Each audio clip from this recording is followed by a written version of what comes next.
Kenneth Walton was once the most famous part-time art dealer in America. I love the scale. A lawyer earning up to $40,000 extra a month selling paintings. Just the perspective. Not in galleries, but on eBay. I would get the kind of rush out of it that people describe from gambling when they would win.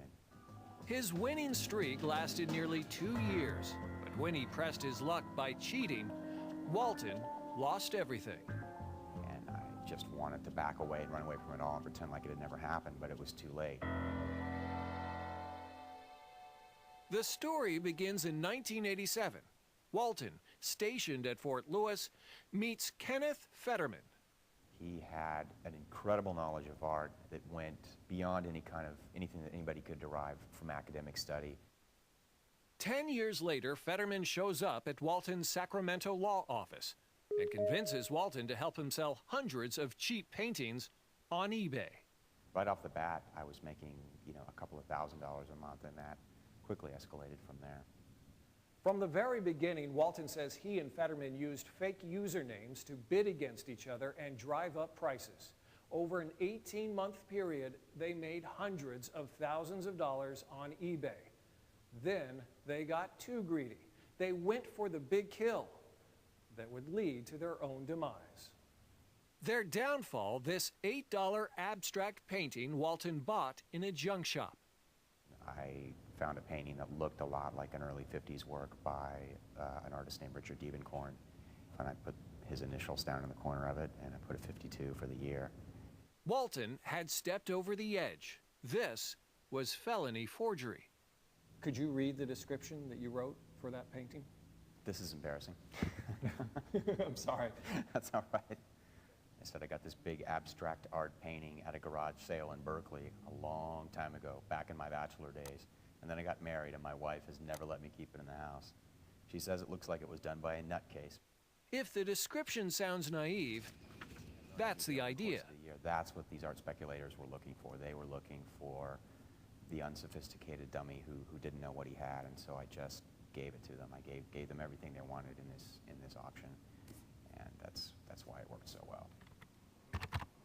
Too well, as it turned out. The fake Diebenkorn sold for more than $135,000. The sale made headlines. So overnight, you became the dad who found a $135,000 painting in the garage. Right, and I'm not a dad, and I'm not married, and I've sold a lot of art on eBay in the past, and some of it people were unhappy with.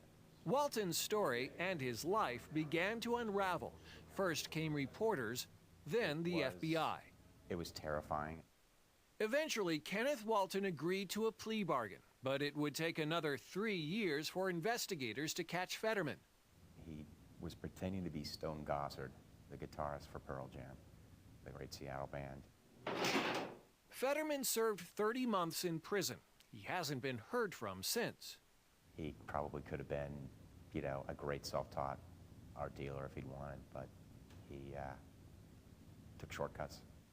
Walton writes about the whole experience in his book, Fake, Forgery, Lies, and eBay. Do you think art fraud is still happening online?